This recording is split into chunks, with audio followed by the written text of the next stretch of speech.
Hey there, YouTube. We're going to jump right into our Ukraine news and finish up the stream for today. Thank you, by the way, to everyone in the chat. If you're sticking around, you're lurking, you're viewing, having a good old time.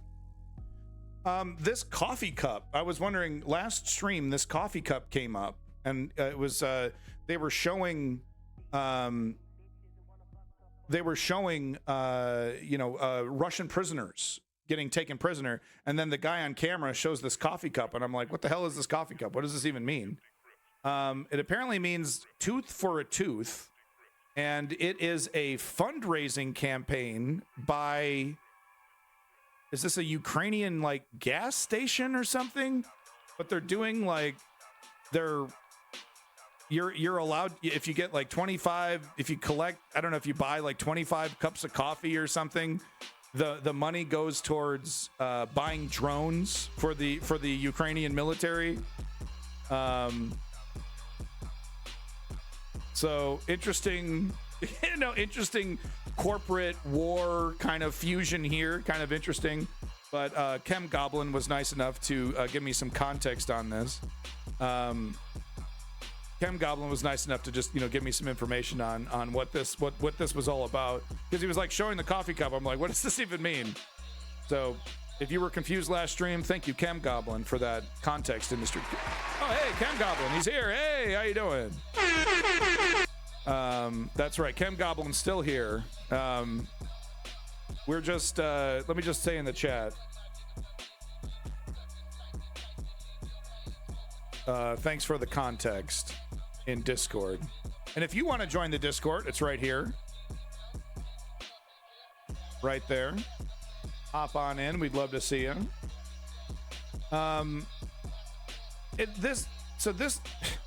This is like, you remember early in the war, and there was like images and video coming out of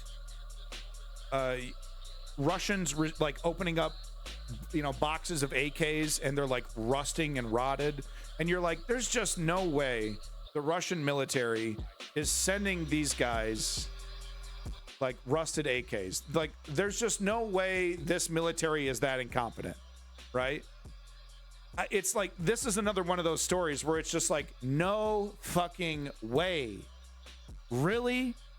So if you don't know what I'm talking about here, this Russian general made a couple hundred of his troops stand around out in the open with their dicks in their hands, giving Ukraine plenty of time to see it with a drone, set up a HIMARS, and attack it.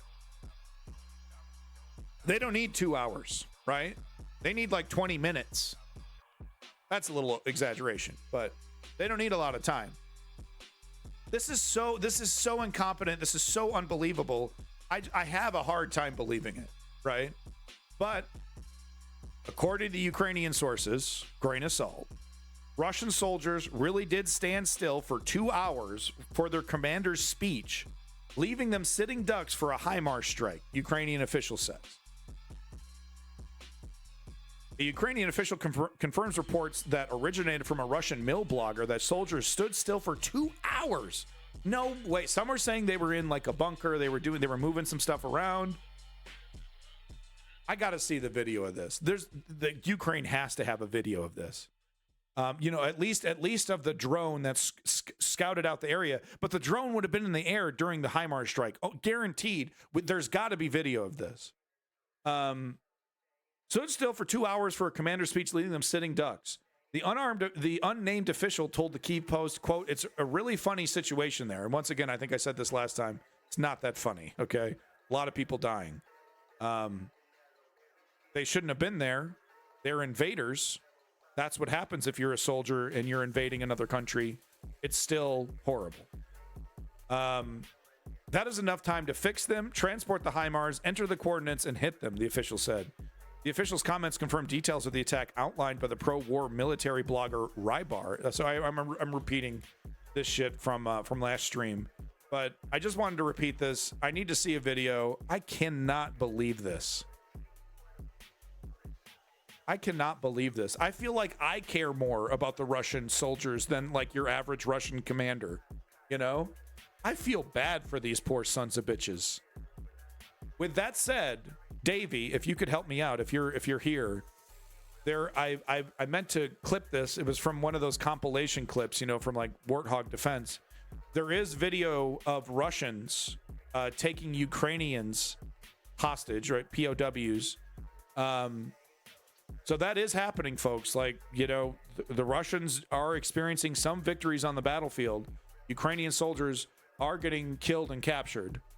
And it's very, very scary stuff. Like, it was like 20 or more Ukrainian soldiers, you know, getting taken capture. And I think they were carrying like one of their wounded or dead. They were all carrying, you know, him along there. Really frightening stuff, right? We have to know what we're fighting for. We have to know that this is right so that these sacrifices actually mean something. And they do. And those, you know, those men are heroes there, but it's real. It's happening. And it's frightening, man. I would never want to get taken prisoner by Russia. Never. I'd be so scared. And we see this from some of these Ukrainian POWs. They just start crying, right? During the prisoner exchanges. They just get on their hands and knees and they just start bawling, right? Because it's like, I could have, you know, they could have smashed my head with a hammer any moment. It's really terrifying. Getting captured by the Russian military. Russian writer and propagandist Maxim Kalashnikov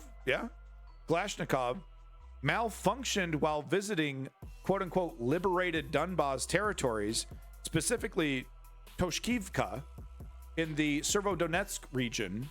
He says this is now scorched earth and the military campaign should not have been run like this.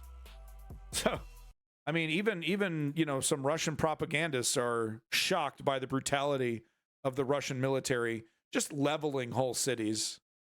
You know, this is a liberation. Turning everything to rubble. Rubble. Видите, пятиэтажки, тоже Тошковка. Вот в этой развалине живет до сих пор одна семья. Это страшно. Электричества нет. Средств к существованию нет. Вот люди здесь говорят, вы нас освободили. Некоторые, я слышал, тоже такое. От чего вы нас освободили? От наших домов, от наших зарплат, от нашей жизни. Нельзя вести так военную кампанию. Будете получать в качестве освобожденной территории, так называемой, выжженную землю. Вот это вот часть Тошковки, которая состоит из... Well, I hope this guy has a high quality pair of shoes and he's not slipping off a balcony anytime soon. You know, also, probably don't accept any packages the shape, you know, the size and shape of a statue anytime soon, sir. Из многоэтажных жилых домов. Но, наверное, так же выглядит Мариуполь. Yeah, look at Russia's style liberation. Подверглась страшному разрушению. И Грозный 95-го и 2000-го годов. Вот тоже та же картина запустения вот этого страшного вот этого колесницы Джиггернаута, прошедшейся по вот этим жилищам, по людским судьбам. Здесь была подконтрольная Киеву территория. Вот год спустя. Вот ехали мы сюда. Вот что здесь происходит за этот год после того, как освободили... And he still calls him bandit. This is like a slur against Ukrainian people, right? And he's like, oh, look at these terrible these Nazis. Oh. They didn't level the city, dude. Бандеровщик. Вот здесь, в Тошковке, now 170. Yeah, whose fault было is that? 4000 жителей, сейчас 170. He's admitting that it's Russia's fault, which is that's why it's newsworthy, right? Is because he's like, even he can't spin the horrific results of how Russia's performing in this war. Used to have 4,000 residents, now we got less than 200. And it wasn't Ukraine and like the way that Russia bombs a city, it's just like constant, right? Waves, creeping waves that move forward, right? In an effort to just annihilate anything that's in that path, that's in that sector. And it creates total devastation, just total, utter devastation. Some of these towns will never be rebuilt, right? I wouldn't be surprised if Ukraine, at least leaves one, as evidence of just how brutal Russia is being in this conflict. We're talking about human lives, folks. We're talking about your home, your stuff. your bed, right? Everything. Annihilated, right? For the sake of politics, right? Because the idea is that you would get terrified enough that you would look at Zelensky and say, make the madness stop, right? This strategy of political terror. Disgusting. Here we have a little news segment here. This is really inspiring. It's amazing how this population is moving on from some of the... imagine, if you will, living in a small village. An invading military kidnaps everyone in that village and puts them in a school, right? And you're crammed elbow to elbow now with hundreds of other people. They're giving you a bucket to shit and piss in. And they're pulling people out of the crowd and torturing them so where people can hear them, where the kids can hear them, right? That's what these people experienced. I'm talking like Viking style, like, pull up in your boats and ravage the city kind of situation. And thankfully, though, they didn't do what a Viking would have done, right? Which is just, slaughter everybody. So thankfully, a lot of these people were not slaughtered, but it was 28 days of captivity. And once again, this is Russian style liberation. This is how Russia does it. And that's not being Russia-phobic, pointing that reality out. Show me the evidence of the United States in Iraq or Afghanistan as all the crimes that they committed. Did they ever, kidnap did they go into, did they take everyone out of Fallujah and cram them into a small building for for almost 30 days? It's different. It's different. The United States does its imperialism differently, than Russia. This is really old school shit. It's really gross old school shit. But this will inspire you. From the bombed out ruins of their community club, the survivors of one of the most horrifying acts in this war sing in lusty defiance. I'm sorry, I pointed this out. I made a mental note of this. Lusty defiance. Can someone help me? Lusty defiance. Anybody? Lusty defiance. What? These are high school girls. What are we talking about? Lusty defiance? One of the most horrifying acts in this war sing in lusty defiance. I'm not... Yeah, lust... Oh, it's the song. The song is called Lusty Defiance. Okay.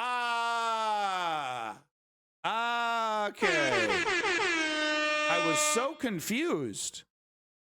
Right? They're like, here they stand in lusty defiance. What? It's the name of the song. One of the most horrifying acts in this war sing in lusty defiance. See, I thought she was saying... Okay, you get what I'm saying.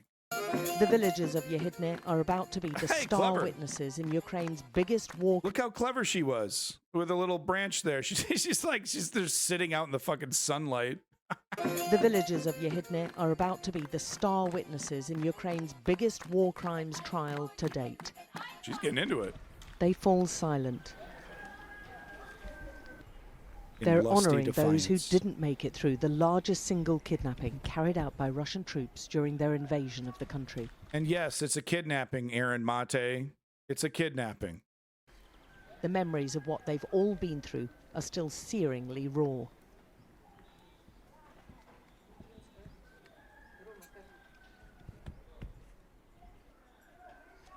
They've spent money, but they haven't spent enough. There's still, there's a lot of Ukrainian refugees that are having in the basement of the village some problems. School, Russian soldiers held hostage almost the entire community. Ivan was amongst nearly... And yes, I think that help should be extended to more than just the Ukrainians, gaslighters and bad actors that would like to say, what about? Yes, I think that money should help all refugees, not just Ukrainians, by the way, to the whatabouters. 400 villagers held captive underground here for nearly a month. The picture taken on their release shows one of the bigger cells, packed full of hostages. They were crammed in like this all the time, starved, terrified and tortured. 368 villagers in all, 69 of them children. The hostages were even crammed down the corridor, there were so many. Everyone was sitting right up against each other, Ivan says. They wrote there were 55. The few photos taken when they were found show how crushed they were. They spoke of being in the same position for 16 hours a stretch. They were split up amongst a network of different sized cells with no hygiene, little air, and just buckets to go to the toilet in, with all the rooms horribly overcrowded. Barbaric. They're in a building with bathrooms, by the way. There were 19 in here, and look at the size of this cell. Monsters. No windows. And Monsters. Out of the 19, we're not talking about soldiers. With children. There was women no and room children to lie down or sleep properly. Well, what about Donbass, they say? What about Donbass? What about Donbass? What about this? What about that? Show me proof that Ukraine did this to Russian people ever. Ever. Or, the words say, the children drew themselves with unhappy faces amongst hopeful hearts and Ukrainian flags. Panda Man once again repeating a right-wing narrative that, you know, refugees coming over here want to commit terrorism. Are there criminal elements in some of the desperate people that come over here? Yes, of course. Are they a central source of crime, and are they making our societies less safe by coming over here? No, that is a right-wing fallacy. It is a right-wing fallacy that migrants commit crime and commit terrorism. Some, unfortunately, do. Statistically, though, migrants commit less crimes than citizens of the countries that they are in, right? So if you want to take one or two examples, or, you know, some high profile examples, and see that extremist, that person who committed that crime represents all these women and children and you know, men, professionals that are working and trying to make their lives better, that's your own problem, right? That's your own misconception. So yeah, I think that's just another a dishonest narrative that migrants, you know, are bringing terrorism into our clean white European cities. Oh no, I think it's bullshit. I will say though that to the neoliberals that say to the migrant that's committed a heinous crime, oh, you know, we'll give you a second chance. I don't know about that, right? I don't know about that. If you're a migrant and you commit a heinous crime, I'm not talking about theft. You're not, you know, stealing some food or, you know, some petty crime. I'm talking about, you know, I'm talking about like murder or, you know, I think, look, it's perfectly fair for a country to deport you if you are committing real crimes.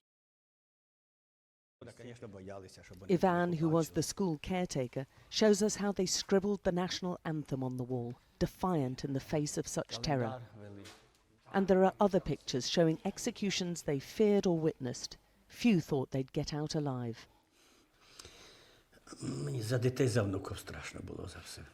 It was really scary for the children and grandchildren. It was like a nightmare. Could imagine. I don't know how we got through it. Yehidne is in the northern Chernihiv region near the Belarus border and was stormed by Russian troops 7 days after the invasion began.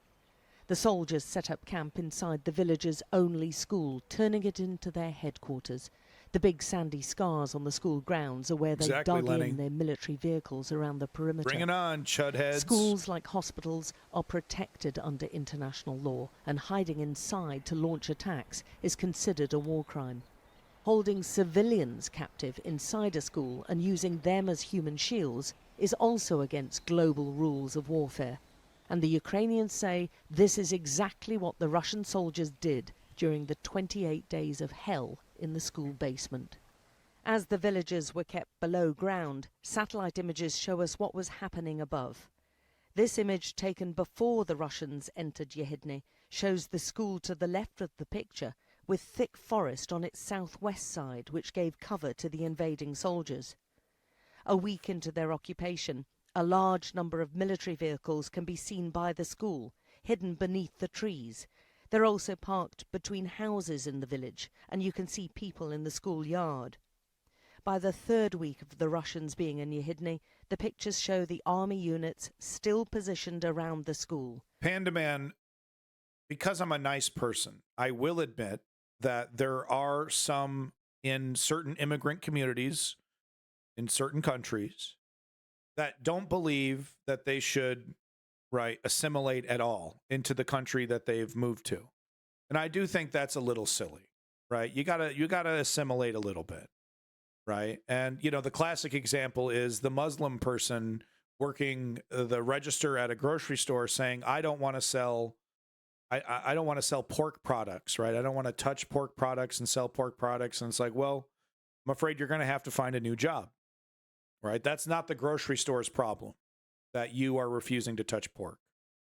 And I think that is the case with some vocal minorities in these minority communities, that there is we shouldn't have to assimilate, and society needs to assimilate around us. It's a push and pull, right? Like, we should give Muslims the opportunity to pray however they want to pray, right? You need a prayer room so you can face towards Mecca and sit on the carpet. All right, we can do that for you, right? That's not a problem. But if you're like, you're literally not allowed to say the word Muhammad, right? It's illegal, and we're going to make it illegal in, Ohio to say the word Muhammad and look at a picture of Muhammad. Like, okay, nope, sorry, you're going to have to assimilate, at that point. So I do think, and this is why democracy is so amazing, and this is why democracy is so powerful, is that we can find those compromises with what seems to be an uncompromisable situation. A religious points of view on certain things, just unbending, unyielding. Well, the society says no. So you either worship somewhere else or you learn how to bend and yield. And what's interesting? Religious organizations, oh boy, at the end of the day, they can come up with all kinds of excuses why, the book didn't really say that. It really said this, and yada, yada, yada, right? And they'll do that. They'll conform to the laws, or they'll get the hell out of here. That's fine. Surrounding buildings have been destroyed, and the school's roof has been damaged. Yeah. On the school's top floors with the... I don't know if I believe what we're about to hear, which is that, that the Ukrainians... So apparently the Ukrainians bombed this building, but they knew civilians were being kept there, so they only bombed the top. I don't know. It seems... I don't know. Seems a little weird. Russian troops bedded in, the fighting was non-stop. There's a lot of damage here, with holes punched out. Obviously, evidence of rockets coming through. The Ukrainian forces trying to push the Russians out knew they were holding hostages underneath, and the captives being held underground could only listen helplessly to the fierce battles going on above them. Must have been terrifying.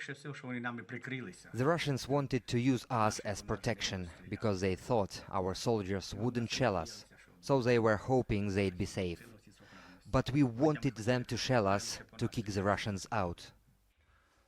And when the Russians were forced to retreat... Okay, I mean, so this guy, there's no way, it doesn't work like that. This guy's not speaking for literally every person there.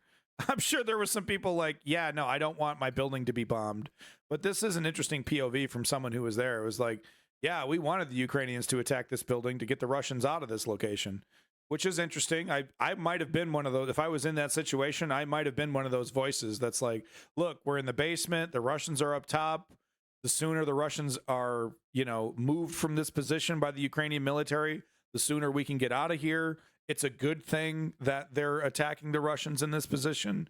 I probably would have been in that position as well. But I mean, you're dealing with, women and children and stuff, right? They're, non-combatants, and you're trying to attack the building, blow it up. It's like, ooh, I don't know, man. That's a tough one. To kick the Russians out. And when the Russians were forced to retreat a month later, they left behind a mass of evidence. Bunch of garbage. We've been given rare access to what the Ukrainian prosecutors found. Whole military files, a soldier's backpack, phones and SIM cards, as well as commander's orders. They're so bad at this. They've identified 15 Russian soldiers that... Paper documents? You didn't have time to burn paper documents? They believe violated the international rules of war when they were involved in the battle around Yehidne school. They're so bad at this. We're trying to prove that this large number of people, more than 360, were kept in the basement of the school and used by the Russian troops as human shields against the Ukrainian forces.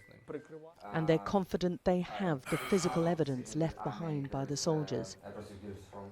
There are also hundreds of witnesses to what happened inside the basement who'll testify about the brutal conditions they were held in, which led to the deaths of at least 10 of the hostages. The survivors held captive together are staunchly patriotic, and several told us how their elderly neighbours and friends died, starving and weak, with the Russian guards just leaving the corpses amongst them. Whenever someone died, we covered their face, just so we didn't have to look at them. But sometimes they lay there, next to us, for 24 hours. Bastards. Some of the children kept underground in the dark amongst the corpses were babies or toddlers. Others, like Marina and Lilia, were young teenagers when they were held captive. We went down there as children and we left as adults with a very different view about everything. All our values changed. You start to appreciate being healthy, being able to sleep in your own warm bed, not feeling hot but having fresh air and being free. I try to tell everyone that everything will be okay. We will get out. But the others were saying they'll throw a grenade down here. They'll shoot us. They'll do something. I believed they wouldn't, but when there's so much stress, you stop trusting yourself. They weren't even safe when they were allowed out to bury their dead. The village priest, who was amongst those being held, was given permission to leave the basement to help dig the graves and say the funeral prayers. And he says even then the Russians attacked them. What? We dug the graves, but during the burial we were shelled. It was,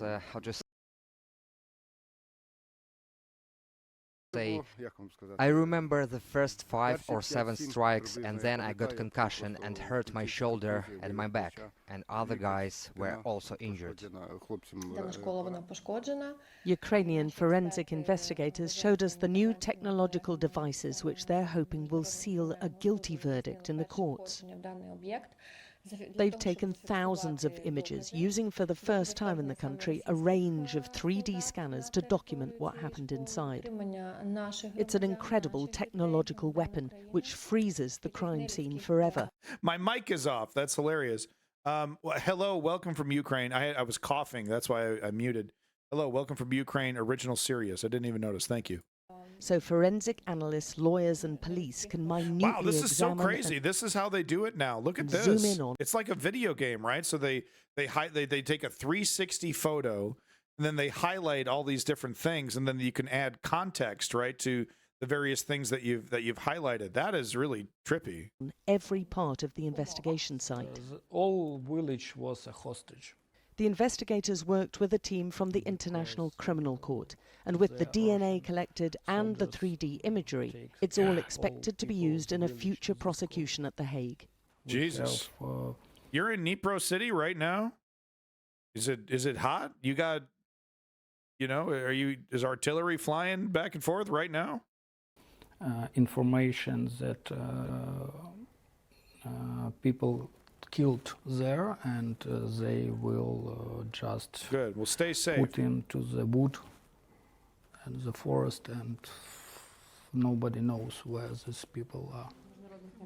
Jesus If Christ. convicted, those responsible will be put on a global list of war criminals, and the Ukrainian teams are hoping for early results.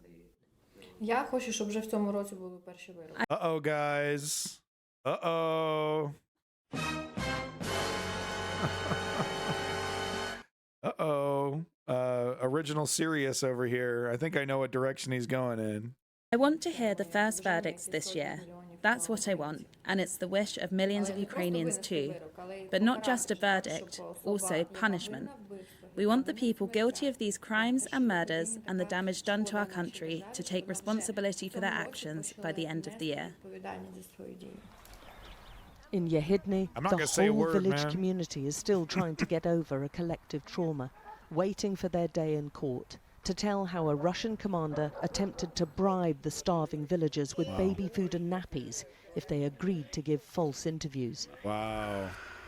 They starve a population and they're like, we'll give you baby food and diapers if you do a propaganda video for us. And we can raid out to Stardust. Panda Man, you've really pissed me off the last couple streams. I'm not interested in taking your recommendations for a streamer I should support, quite frankly. You're kind of on my shit list. He said, we need you to find someone who will be interviewed on Russian television to say that we've saved you. Honestly, I don't know why you're still here. Ukrainians. And he said he wanted another interview, calling on our president to resign to stop the war. With hardly any light in the basement, the hostages struggled to work out day from night. And one of the school teachers smuggled in a chunk of charcoal to keep a note of the days. Original Serious, is Russia justified in invading Ukraine? Did Russia kind of have no choice but to invade Ukraine, or does Ukraine deserve independence? And the dead. I think they didn't want us to feel like humans. For the first 10 days, there was no hygiene at all. We couldn't even wash our hands. Wow. Some of the residents were killed as the Russians entered the village. Mikhailo's son Victor was one of the first shot, execution style. Terrible. 17 days he was lying in his yard. 17 days. He was barefoot and his hands were tied behind his back. A key part of the prosecution. You're fine, Panda Man. You're fine. I don't know. You seem generally curious about your right-wing ideology, so I'll give you credit there. So, Ukrainians should not be. This is a hostile state. Yeah. Just wipe out all of Ukraine. That's gonna fix it, Pilsner. I go use translate. You're Original Serious, you're fine. I'm the asshole here. I'm just a massive asshole. Everyone's making me feel bad. How come I can't be Mr. Cool Streamer guy? Oh, I got to be nice to everybody. This sucks. Prosecution case will rest on the Russians setting up military positions in the middle of the tiny village and hiding amongst their homes. The villagers have already been a little bolstered by the guilty verdicts handed out to soldiers involved in terrorizing Nadia Radchenko's family. Her husband was killed, her house looted, and guns put to their heads. And Ukrainian lawmakers sentenced 3 Russian soldiers to 12 years in prison in absentia. Wow. It's good to get a verdict, but not good they're still walking free, because everyone needs to be held accountable. And if you deliberately came to attack us, you need to be punished. There's much unresolved anguish over just what happened here, and the torment they endured in the small village of Yehidne. Such a beautiful the cemetery, community which stood in the way of the Russian troops and their plans to besiege the capital. And there's a lot of hope being pinned on the upcoming war crimes trial to avenge everything they went through and those who perished. Yeah, fuck you, Putin. Alex Crawford, Sky News in Yehidne in northern Ukraine. Fuck Putin, huh? You know, all for a small bald man's ego. God, it's disgusting. It's just absolutely disgusting. I mean, and the Russian government. Here's proof from your boy Chem Goblin in the Discord. Thank you, Chem Goblin. The Russian government is so confused, right?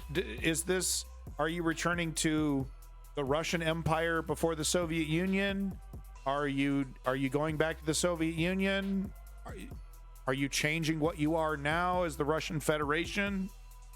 But here we have Russia flying the flags of the USSR and the Russian Federation,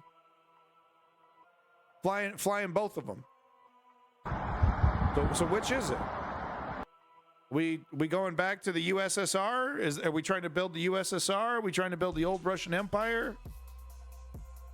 You know, this would be like if America busts out the colonial flag, the old one with the circle of stars, right? Like, okay, what was happening? Where are we? Are we going back in time? So, also just wanted to point out Mastodon.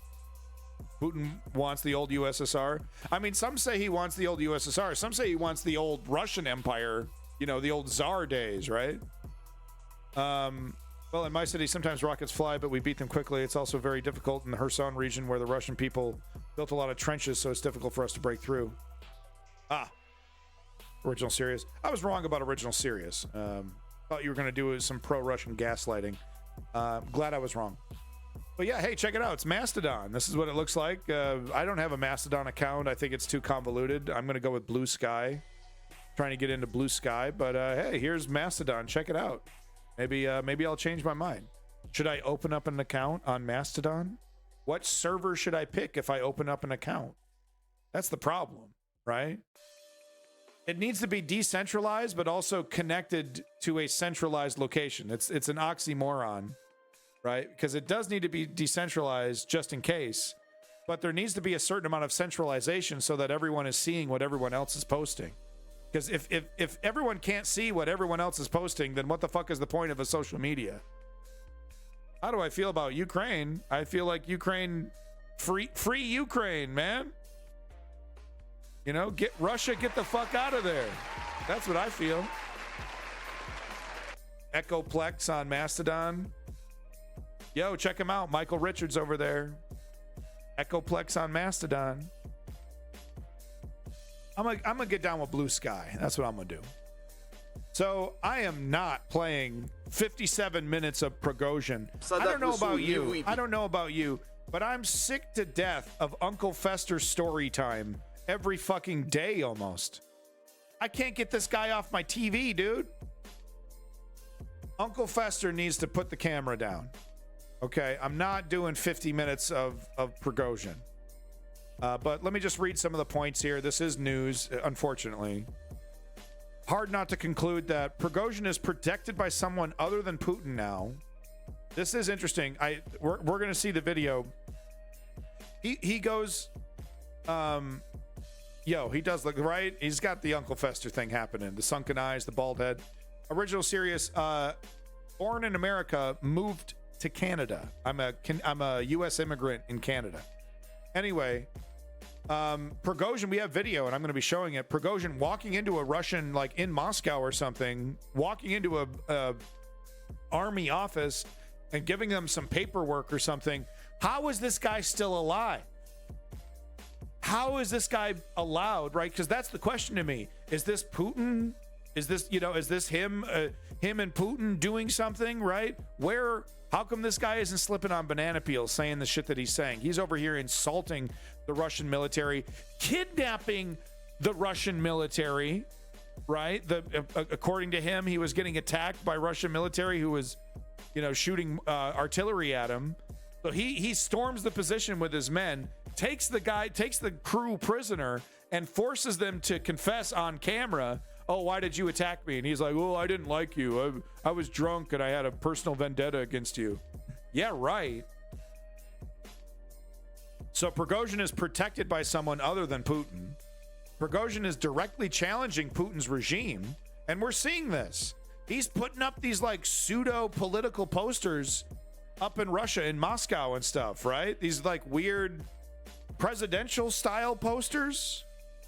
After Shoigu and Putin publicly ordered to disband Wagner PMC due to this video, he again threatened Shoigu with death. Wow. So actually we have Shoigu and Putin publicly ordered to disband Wagner? That's huge. That's big news. How is this guy able to walk through Moscow and not get accosted? Yeah, this is one of those posters I'm talking about, right? That looks like a fucking political presidential poster, right? Vote for me. That looks like a vote for me poster. Putin understands that he fucked up this war, therefore he does something to destroy as many Ukrainians. It's more complicated than what Sirius is saying, but Sirius is not wrong. And he's still on this side of the grass. I don't know, man. Lenny, you tell me, dude. How is this possible? Uncle Fester talking so much shit, dude, he's making me nervous. Right? Like, I wouldn't even want to, like, stand. If I was 10 feet away from him, I'd be getting away. Right? Because I'd be like, okay, when's the explosion? This guy's going to get fucking HIMAR'd any second. You know what I mean? A statue is going to blow up, right? Like, I wouldn't even get close to this guy. I would be afraid at every moment of my life if I was close to this dude. Like, it's coming, dude. Where's the red dot? Where's the red dot? The sniper bullet, right? Car rally in support. This is nuts. Car rally in support of Prigozhin and Wagner PMC in Yekaterinburg took place on May 28th. Local authorities refused to issue the organizers a permit. The demonstration proceeded anyway with no consequences from the government. So they wanted to get a permit to do this legally. They said no. Is that a Ukrainian flag that I just saw fly by? Okay, so that's a black one. Russian flag. I don't know what that is. Russian. Same black flag we saw earlier. Russian. Same black. I think that's the Wagner logo. Russian colors. Yeah, Wagner logo. Wagner logo. Wagner logo. Yep. Wagner logo. I think this is the, what? One of those independent republics that have been forming. What the hell? Hold up. What the hell? That is not what I think it is. That is not a Confederate flag. That is not a Confederate flag. No fucking way. Wow, the South will rise again, huh? No way. That has to just look like the Confederate flag. No fucking way that's the Confederate. No fucking way. That's the Confederate flag. No. That just has to look like it. No way. No, okay. Yeah, there's some kind of symbol. There's some kind of symbol in the center. Okay. It just looks like the Confederate flag. It's not the Confederate flag. Okay, and I thought this was like a Ukrainian flag, but this is one of the independent republics or something, probably. All right, there we go. This is the man you see in the picture. He's the head of Wagner. He tells the truth of how Russia is sick. Putin wants to shut his mouth, so he does. Interesting, serious over here. He's a Prigozhin guy. Wow. Prigozhin does not have your best interests in mind, serious. So here we have a little compilation of just some hot clips coming out of Ukraine just recently. Love that Hearst T track. Civil war, the Wagner chaos is growing in Russia. Huge explosions have occurred during demining. So just some hot footage, just thought I'd show you. Right? We all like the hot footage. Hot time!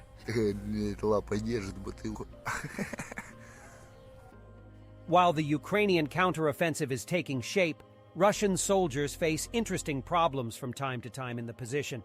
Ukraine's counteroffensive is slowly advancing. It is known that the reason for its slowness is due to the weather conditions of the region and the fact that the mines previously laid do not allow a military counterattack. Quality on this up. Ukrainian troops are first clearing mines from the areas where they will launch a counterattack with mine destruction vehicles. One of the most difficult parts for the Ukrainian troops in the counteroffensive is the mines that are actively embedded in the region. Ukrainian troops are clearing mines before entering the region, as entering the region without clearing anti-tank mines. We showed this footage last Saturday or during one of the week streams. It's just look at the blast radius. You know what I mean? It's just unbelievable. Is the mines that are actively embedded in the region. Ukrainian troops are clearing mines before entering the region, as entering the region without clearing anti-tank mines will cause enormous damage. Those are mines?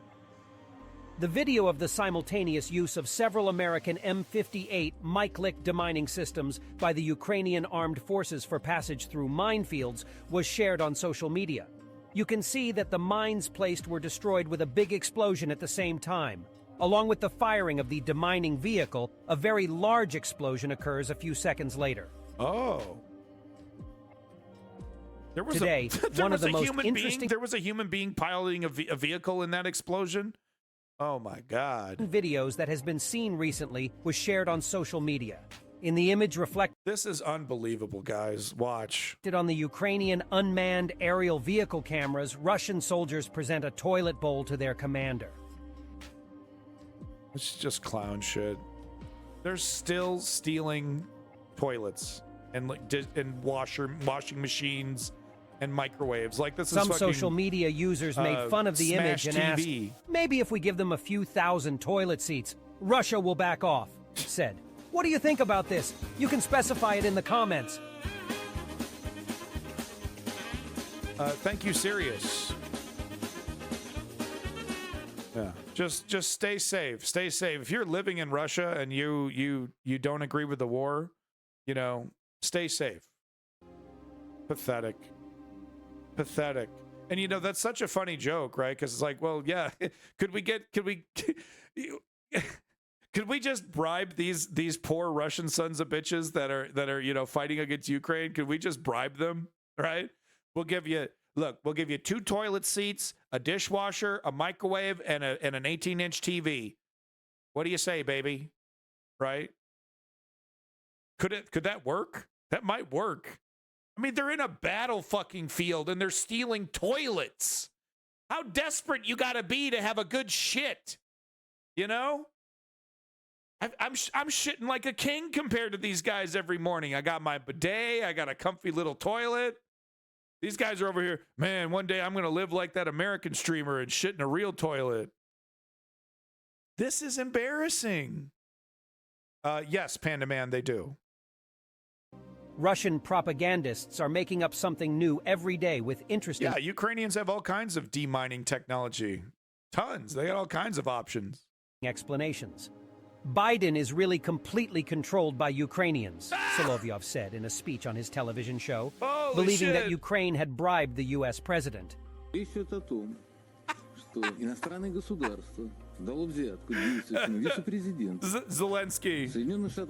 Biden.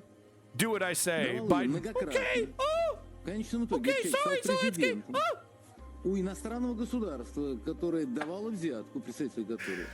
These guys are clowns. These guys are clowns. На действия президента. Поэтому Байден, на самом деле, абсолютно управляем украинцами. Мало этого, по большому счету, Соединенные Штаты Америки должны возбудить дело против президента Украины. How do you do that every day? How do you make a complete fool of yourself every day? There are porn stars that don't degrade and debase themselves as much as these guys do. It seems that things are getting more heated in Russia's military civil war. Incredibly bizarre video posted by Yevgeny Prigozhin. So this is what I'm talking about. How, Lenny, tell me, Lenny talking about how is this guy above grass? Like, I thought Prigozhin was in hiding. I thought, you know what I mean? I thought he's like, yo, I gotta, you know, I'm talking crazy shit. I can't just be walking into downtown Moscow or whatever the hell he's at. No. How is this possible? There's something bigger brewing. There's something happening that we don't see right now, because him walking around and talking the shit that he's talking after you know, kind of embarrassing the Russian military in Bakhmut, you know, showing how badly prepared and how badly trained the Russian military and the Chechens are, right? Because we're seeing Bakhmut getting surrounded. They're not holding Bakhmut, right? You know, Wagner had to give it all that they could to take Bakhmut. And now it's, you know, immediately the gains are being diminished and are being challenged. So, you know, he's kind of like, you know, showing up the Russian military. How is this guy still alive? Wagner went to the Russian Ministry of Defense to deliver the signed... Yeah, you think so, Al Rakabi? Yeah. ...agreement that would allegedly make the PMC subordinate to the Ministry of Defense. Hey, you got it serious. Look, I support democracy. That's why I'm supporting this. This, you know, and no offense to my Ukrainian, viewers, I'm supporting this because I support democracy. I see that Ukraine is, you know, not, you know, they're working on it. It's not a perfect democracy, but it's a legitimate democracy. The Ukrainian people want democratic options separate of Russia, and God damn it, they deserve it. Every human being on this planet deserves liberty and democracy, right? They get to choose. They get to vote. They get to, you know, compromise. And Russia says no to all of that. And that's why I stand with Ukraine, right? Professional courtesy. The Russians do love their bureaucracy and procedure. Just shows up at a military office. Hey, I'm going to give you some papers and shit. Okay. You have an appointment with us?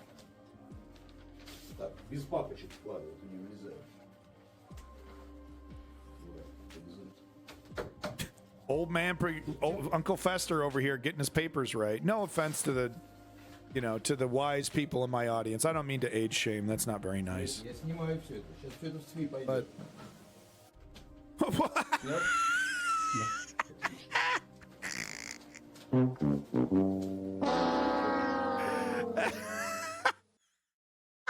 He's looking.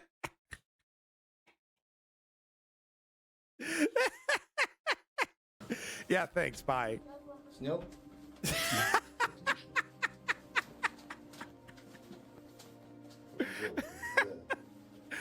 It's not like he runs a one of the largest mercenary operations on the planet or anything. It's not like he's the top of a hierarchy that could get tens of thousands of people killed and has gotten tens of thousands of people killed.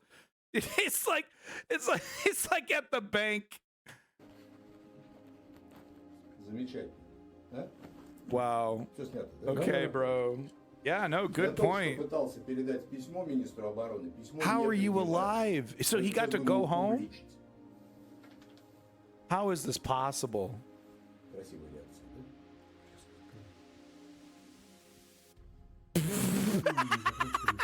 Dude, leave. This is so awkward. This is so awkward. Go home.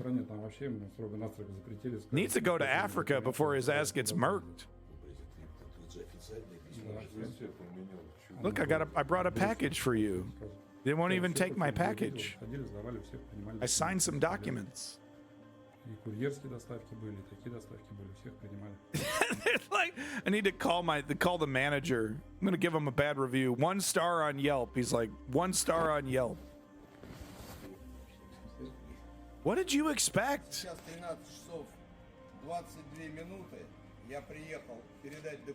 I'm baffled. I'm officially utterly confused at the state of Russian politics and the military right now. I mean, could you imagine, like Eric Prince from Blackwater, right, out here challenging the U.S. president on U.S. soil? Like he just rolls into Washington with some of his Blackwater crew, and it's like, directly challenging Joe Biden, right? Like, what are you even trying to do? What are you going to use Wagner to take over Russian politics? Or I guess you think Putin is going to let you politically challenge him in some kind of democracy, some kind of democratic way, and you're going to defeat him at the ballot box? Is that I'm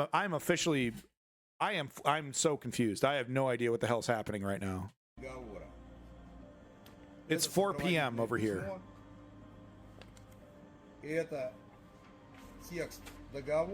the fucking HIMARS missile, or just some Russian just blasts him with an AK. С моими подписями. К сожалению, женщина перепугалась. Ее саму жалко. She didn't slam the window. Захлопнула окно. She just awkwardly closed it and left. Как и в предыдущие разы, придется I don't blame her. I don't want to be part of this. В публичной сфере, хотя это документ, который имеет соответствующие подписи. I have no idea what's happening. Like, did Putin hear that he's okay? You got 6 months to live. You actually have pancreatic cancer or something, and this is him staging some kind of replacement. He kind of looks like Putin. He looks like Putin's fat uncle. Президента, может быть, ему передадут других способов. Вот окошко, время работы.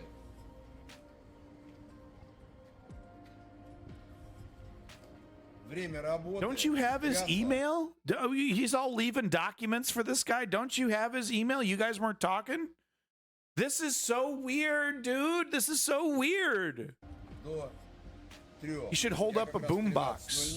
Hold up a boombox to get Shoigu's attention. Сам лично приехал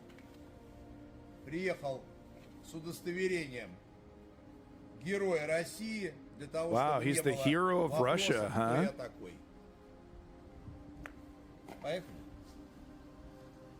He's the hero, and he just gets to walk away. Prigozhin and Shoigu are playing. Does he have it? He doesn't even have any bodyguards. How is this? What is happening? How is this happening?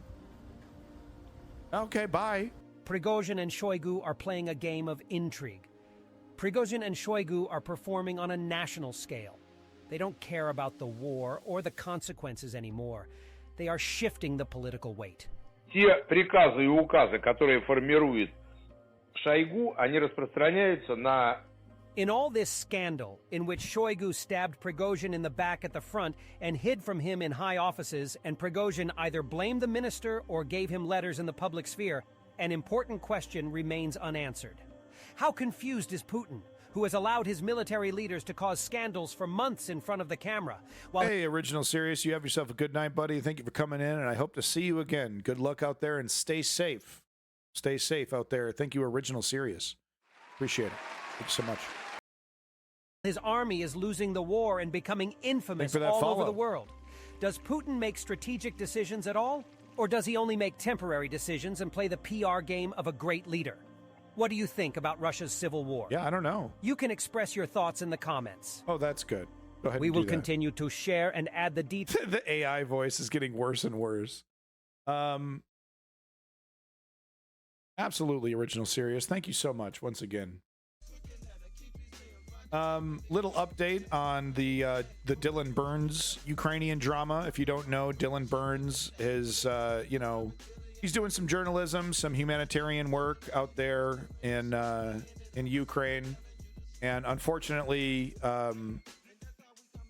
the group that he was with was attacked by Russia, full-on drone strike. While they were providing aid, and Russia acknowledged that they were providing aid. They knew that they were aid workers. It was not a confusion that these people were soldiers, right? There was no confusion there. So the guy that was injured by the shrapnel from the drone grenade is in good spirits. There we go. That's good news. Name's John. Shrapnel entered his thigh and lower abdomen, but was stopped by his pelvis. Yikes. Which likely saved his life. He thanks everyone for the well wishes, but refuses any financial assistance. Look at this OG. Saying it should go to those more in need. Absolute hero. Trying to make a difference out there. Good for him. Doesn't even want your help. Doesn't even want your money. He says it needs to go to someone else. Totally selfless. Really doing some great work out there, John. So thank you so much. Absolute hero. Good job to Dylan Burns. Some people are shitting on him and all that, calling him a war tourist. I don't think so. I think he's out there trying to make a difference. I think he's trying to do what he can in his capacity.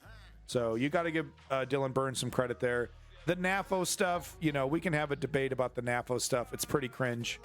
But I'm willing to forgive Dylan Burns because of the real work that he's doing on the ground in Ukraine. Right? Love to see it. A little bit of red meat for y'all. If you want to see looks like another thermal power plant, some kind of power plant in Russia, burning up. Big old ring of fire right here. Another cigarette accident. The Russians throwing cigarette butts everywhere, I guess. Right? It's sabotage. One time it's a mistake. Twice it's a coincidence. 30 times, how many of these have we seen? Fuel depots, ammo depots, power stations, military targets, magically catching on fire. And we've even seen how some of these activist groups are doing it. They're not sneaking on to the grounds. They're not, they're not creeping in and doing it all covert. They're just using drones, right? Fly in with a drone, nice and safe. Light something on fire, fly away. I've seen the video of them doing it to some airplanes. Right? Just come right in, drop a little Molotov at the right spot, at the right time. No one's paying attention.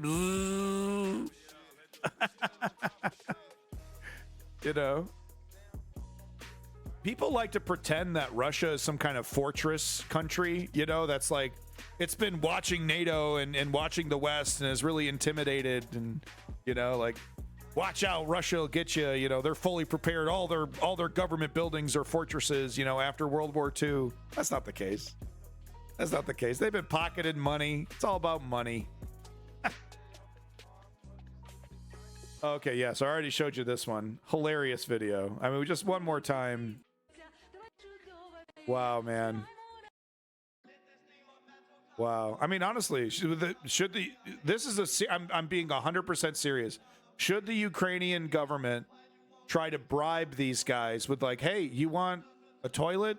Well, you know, if you want to surrender, we'll give you a toilet. How are you going to get it home though, right? It's like, okay, I don't know. Maybe there's something to that though, right? If Ukraine offered stuff and citizenship, right? Hey, leave Russia, renounce your citizenship, leave the military. We'll give you, you know, a clean place to shit and, you know, some money, right? I don't know. I feel like there's something to that. A lot of these guys, one of the reasons why they're fighting so hard, these Russian prisoners and, you know, these Russians that are in the trenches, one of the reasons why they're fighting so hard is because the money that they're sending back to their family. They're incredibly desperate. They're incredibly poor, right? Maybe we're not leveraging that enough, just how desperate your average Russian conscript is. Yeah, send them a gift card. There you go, Lenny.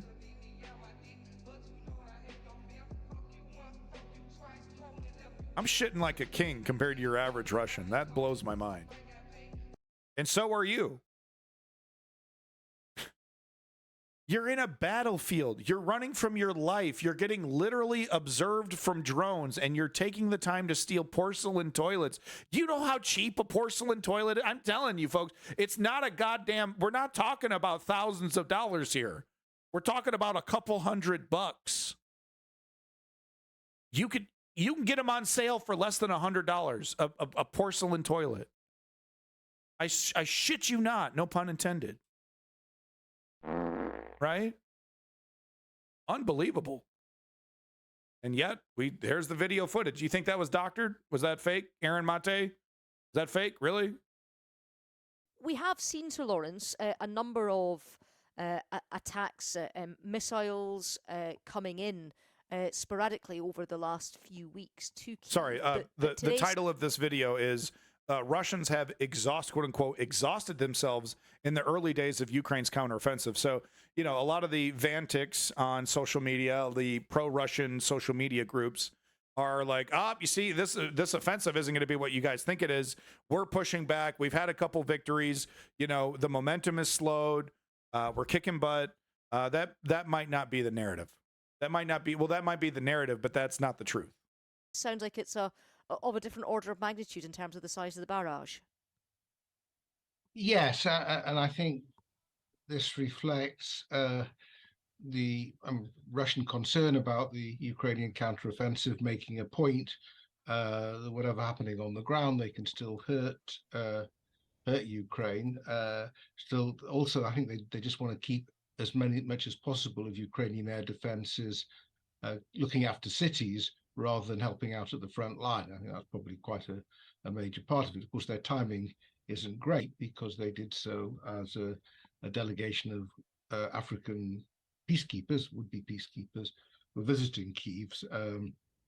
Don't fall asleep. Wholly impressed about being... Don't you dare fall. Don't you leave. You're not allowed to leave. You're grounded.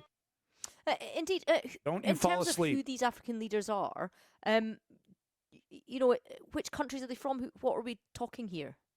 Well, Sir Ramaphosa, South Africa is the most important, also from Cameroon. Africans, along with many... Yeah, and trust me, folks, look into the history. I can't play this whole video. I'm going to literally make you fall asleep. I'm sorry. No offense to my elderly folks, but I need to keep this jumping here. But what I'm trying to point out by this video here, by this expert, is that, you know, it's possible that the Russians are already struggling to put up any kind of defense against the Ukrainian counteroffensive. That's what I've been seeing from other sources as well. And he's pointing out Africa. Look into the history of Wagner in Africa. Wagner is actually making billions of dollars in Africa, operating and defending and creating their own mining operations in Africa. And they've seen huge success, you know, and I think that's why we're seeing, you know, some of this, you know, confusion. Like, why is the African, you know, leaders, why is the African government supporting Russia and Wagner? Where's this coming from? Well, this is the reason. Their warlords, you know, their corrupt politicians are taking advantage of Russia's kind of, you know, corporatization, you know, selling the Russian, military in various countries. It's interesting. I wonder what will happen though with Wagner in Africa if if in Russia they're not even allowed to operate. If they're like, if Shoigu is literally saying, Wagner needs to be disbanded. I don't know. Anyway, if you want to see this whole video, it's right here. I got to keep it popping. I got to keep it moving. I can't let a 5-minute video of a guy who's barely awake slow my stream down. Sorry. Fascinating footage right here. Could be fake. I don't know. But apparently, anywhere Putin goes, he demands sanitization. Everything needs to be sanitized. This really, to me, this shows just how paranoid Putin still is of COVID. And it's really hard to read Putin, right? He does a really good job of hiding his emotions and how he feels. But I think there are things that happen in his periphery, obviously, because he commanded it, that tell us a lot about the man. And I think this is one of them here. He's still deathly afraid of catching COVID. Makes me wonder. I mean, if he's so afraid of catching COVID, is he paranoid about Western vaccines? Does he think Western vaccines are gonna hurt him and he's not vaccinated, right? Maybe he has the Chinese vaccination. Putin running around with a Chinese vaccination, man. Absolutely insane. Folks, welcome to the goddamn future. You're in it. If you ever dreamed that you wanted to live in the future, well, congratulations. I have some good news for you. We have a remote mine-laying drone. So we have literally RC car, remote control car, plopping off mines, dropping them down. It's for real footage. They're crazy. We're seeing more and more of this, the robotization of warfare, right? Taking advantage of all this advanced technology. The thing is though, all of this is heavily dependent on radio technology.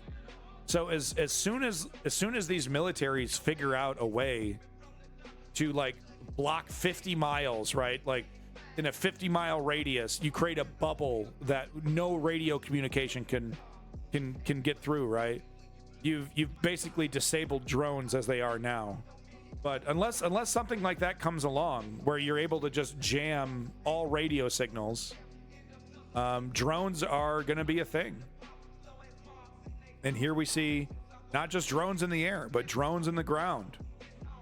That's a nasty-ass minefield. That is a nasty-ass minefield. And obviously this is a minefield for vehicles. Doesn't look like it's a... I would think you would try to hide them a little better if this is a minefield for soldiers. Pretty sure these are the mines that you could put your full body weight on and it's not going to press down. Just thought I'd show you. Just interesting footage.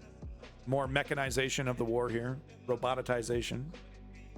So this is absolutely hilarious. Russian propagandist, Russian media or mayor, maybe the mayor of St. Petersburg or something, some Russian guy, official, showing off the brand new Ladia, however you say it. Lada, yeah. So this is like, if you don't know what the Lada is, it's like it's a very European, Russian, Ukrainian kind of thing. It's a cheap, very cheap, apparently like 25,000 rubles.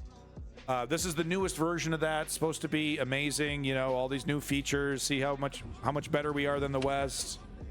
We can compete with the West. Look, we got a Tesla screen. We got these stupid fucking touch screens that are useless and terrible and should have never been put into a fucking car ever. So we got the touch screen. It really does look like a shitty Best Buy 15-inch. It was like, oh, it does not look impressive. Doesn't want to turn over. It's got one of those auto starts.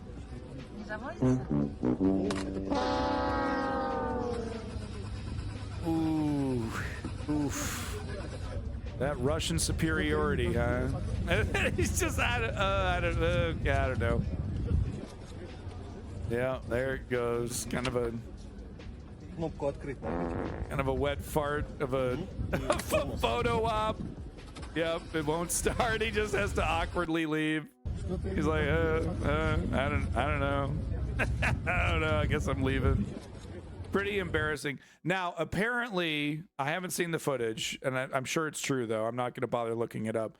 Apparently, second try, mechanics took a look at it. Second try, they got it to start up. They got their, you know, I'm sure that was the only thing that the Russian public saw, right? They didn't see this part.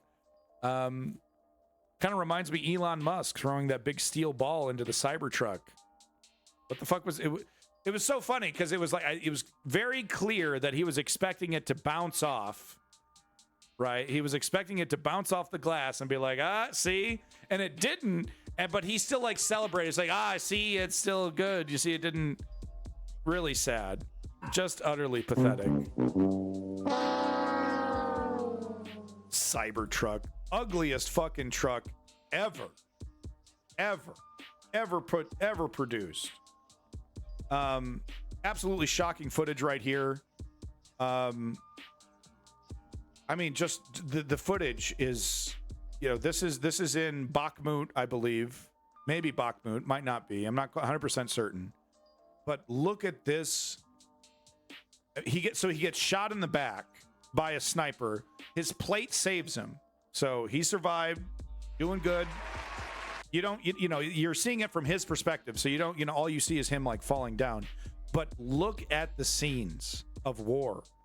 Look at what combat looks like in some of these places in Ukraine. You know, I look at this and I weep. I just, because I think about myself, like, how would I perform, right? In these situations, these make or break situations, right? Would you fold or would you fight? And it's like, man, I don't know how you get the balls to keep going in this apocalypse that you're fighting in. And then you take a fucking sniper bullet to the back, and then you get back out there. And then you get back out there after getting shot. Let me tell you, folks, real heroism, real heroes, straight up. Sorry about that. It was loud.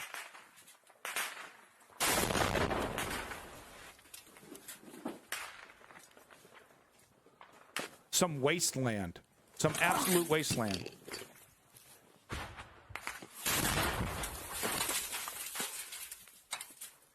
So I think right here at the moment that he falls down, I think he's been shot in the back. And you don't, it's not like DayZ, it's not fair. You know, you don't get to hear where the shot came from. You don't even get to hear the shot. Get kicked in the back. You know, like getting kicked in the back there. All right. So there you go. That's that Western armor right there. Right? That ain't no joke, dude. Stopping a sniper bullet. Those are nasty ass bullets. Those are those, you know, big ass ones, right? That's expensive armor. And that's why we do it, folks. That's why we pay for it. That's why we support it. Right? It saved his life. Saved his life right there. Western support. That's what I'm talking about. All right, folks. Final video of the day. Little bit of peace and serenity. We showed this video earlier, and it was from Davey. Great video. But I thought, you know, what a perfect way to end the stream. But just to listen to the sounds of, defending your home. This is what it sounds like. This is the peaceful serenity of a truly immoral conflict, right? Of really standing your ground against imperialism, and knowing that you're correct. I'm gonna listen to this.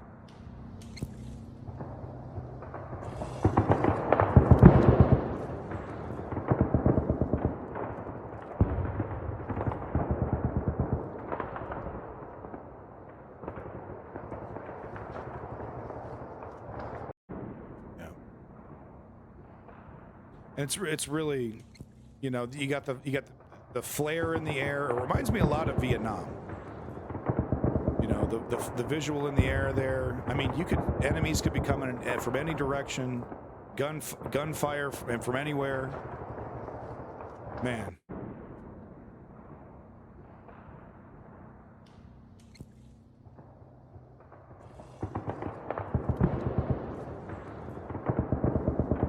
Really, really shocking stuff.